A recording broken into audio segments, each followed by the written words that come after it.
मिर्जा के सलेंसर नुमा बूते विच। अच्छा, बिस्मिल्लाहिर्रहमानिर्रहीम। आज साइफर केस में समात है। हुकूमत का ये मौक़िफ़ है कि हम जहाँ चाहे जिस तरह चाहें किसी भी मुल्ज़िम के ट्रायल का इनेकाद कर सकते हैं।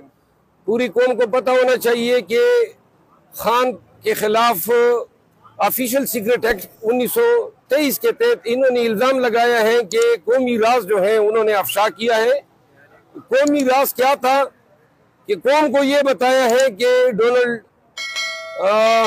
क्या नाम था उसका, डोनाल्ड लू के जो मैसेज था जिसमें कहा था कि पीटीआई की हुकूमत को चलता करना है वरना नताइज का सामना करना होगा। तो लिहाजा क्या अवाम इसके मुस्तहिक नहीं थे कि उनको ये इल्म हो कि उनकी मुंतखब हुकूमत जो है वो क्यों कर और किसकी हिमा पे फारिग की गई। अब हुकूमत ये चाहती है कि जिस अंदाज जिस पे राय में वो ट्रायल करना चाहते हैं उसको किसी को उज़र भी नहीं होना चाहिए। इन कैमरा ट्रायल जिसको खुफिया ट्रायल कहते हैं, हम ये चाहते हैं और खान साहब ये चाहते हैं कि पूरी कौम के सामने वो पूरी कौम को इल्म होना चाहिए कि जी मुझ पे इल्ज़ाम क्या है और इनके गवाहान कौन है और क्या वो बात करना चाहते हैं, ताकि पूरी कौम को पता चले कि तोशा खाना की तरह ये ट्रायल भी एक सियासी केस है और सिर्फ फर्जी तौर पे लघु ग्राउंड की बुनियाद पे खान को जो है नजरबंद रखने के लिए ये सारी हरकतें की जा रही है। जी सर, रात को खावर मानिका साहब ने एक प्रोग्राम किया, उसमें बड़े उन्होंने घटिया इल्जाम भी लगाए खान साहब ने, इसके बारे में क्या कहेंगे? खावर मानिका का बयान मैंने देखा है, लेकिन आप 21 या 22 रोज पहले चले जाएं, आप ही में से किसी दोस्तों को मैंने इंटरव्यू दिया था। मैंने उस वक्त कहा था कि खावर मानिका पे प्रेशर है कि वो हुकूमत की इमा पे इद्दत केस में अपना बयान जो है तब्दील करें। इद्दत केस में खान और बीबी साहिबा को मैं रिप्रेजेंट कर रहा हूँ और ये केस कल लगा हुआ था। तो लिहाजा खावर मानिका ने जो ज़बान इस्तेमाल की है और जो बातें की हैं, ये ज़बान जो है उसकी हिलाई गई है। इसी खावर मानिका का पहला मौक़िफ़ जो है वो भी कौम के साथ उसने खुद शेयर किया था। जो बातें उसने की थी, कानून की नज़र में एक शख्स अगर दो मुतज़ाद बयान देता है तो दूसरा जो मुतज़ाद बयान आता है उसकी कोई कानूनी वैलिडिटी नहीं होती है। और आजकल के अयाम में जब एक शख्स पहले रोज कुरान पे हाथ उठाता है कि मैं खान के खिलाफ कुछ नहीं कहूँगा और 2 दिन के बाद वो लोग प्रेस कॉन्फ्रेंस कर लेते हैं, ऐसे रोज में ऐसे अयाम में खावर मानिका के बयान की जो है कोई कानूनी अहमियत नहीं है। अफसोस इस अमर का है कि जिस एंकर पर्सन ने खावर मानिका का इंटरव्यू टेलीकास्ट किया, खावर मानिका भी एक अगवाशुदा शख्स था। उसको करप्शन के चार्ज में पकड़ के फिर इद्दत के केस में इस्तेमाल किया गया, अपनी मर्जी का बयान दिलाया गया। लेकिन इद्दत के हवाले से जो खुशफहमी है, बीबी साहिबा का बयान इस पे पहले आ चुका है, हमारा अदालती मौक़िफ़ अदालत के सामने हम रख चुके हैं और ये इनकी इंसानियत से गिरी हुई हरकत है।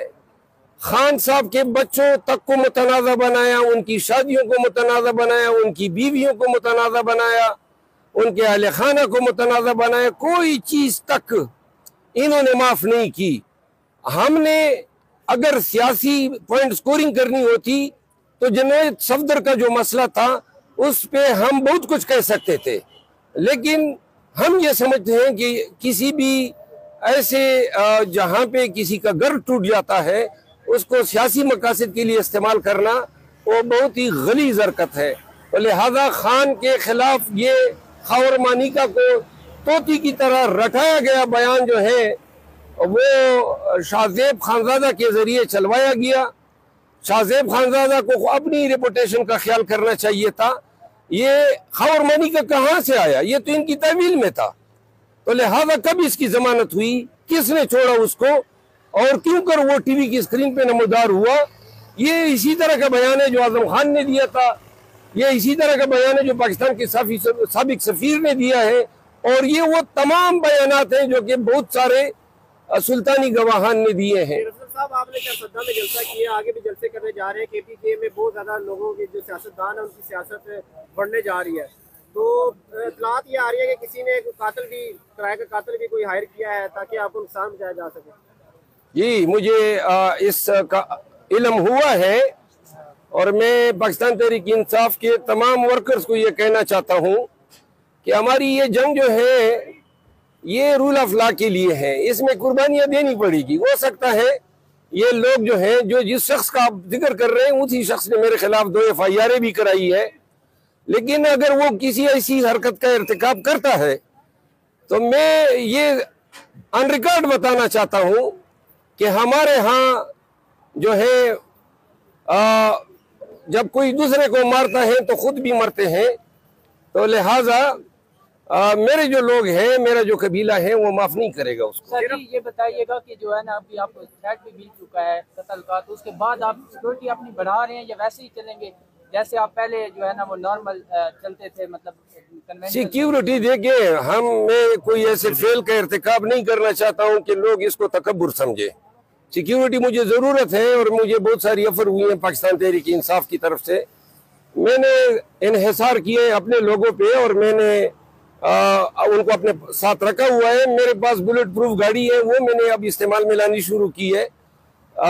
और इसके अलावा जो है जो जितनी मतलब है कि मैं अवेल कर सकता हूँ, बाकी अल्लाह की मर्जी है। हम तो ये ज़रूर बताना चाहते हैं कि खान के काज में अगर किसी का खून बहेगा वो फिर इंशाल्लाह जो है एक इनकलाब का बाइस होगा। मोहम्मद साहब ये बताइए कि पेशावर में एक कन्वेंशन अनाउंस हुआ है, लेकिन कल ही DC साहब ने नोटिफिकेशन निकाल दिया जिसमें 5 या 5 से ज्यादा अफराद इकट्ठे नहीं हो सकते।